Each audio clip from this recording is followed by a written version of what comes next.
This is Layla Melgosa doing Mission Activity 12, Telescopes.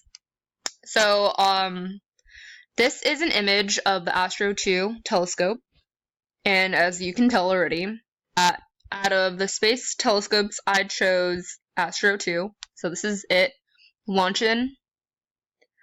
So it is the Space Shuttle program is STS-67. The mission type is astronomy. It was launched. So, where was it located? It was launched from Kennedy Space Center, Florida on March 2nd, 1995, and was relocated to Earth's orbit. As much as I tried doing research on multiple websites, I could not find when it was constructed. It only told me when it was launched, so I do apologize. I don't know if it's out there, the information, but I literally could not find it anywhere. Okay, so on the left is John Grunsfeld, and on the right is Sam Durrance operating the telescopes from the aft flight deck of the shuttle.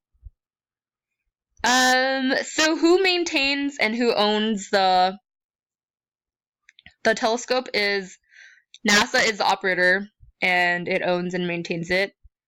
How does it work? The Space Lab mission is to conduct astronomical observations in the ultraviolet spectral regions.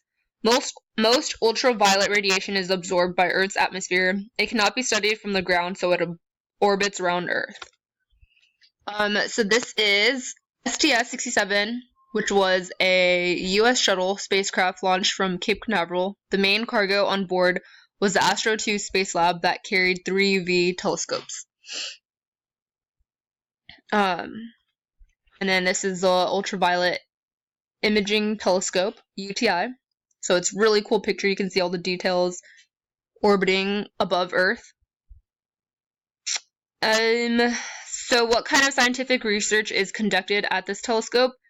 These experiments will select targets from a list of over 600 and observe objects ranging from some inside the solar system to individual stars, nebula, supernova, galaxies, and active extragalactic objects. The mission promises to fill in large gaps in astronomers' understanding of the universe and lay the foundations for more discovery in the future.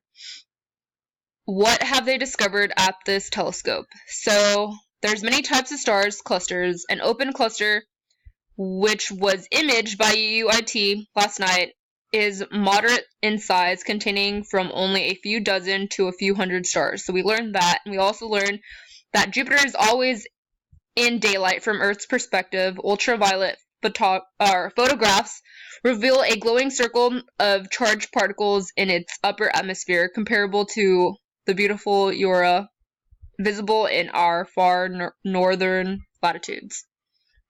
And this is my reference.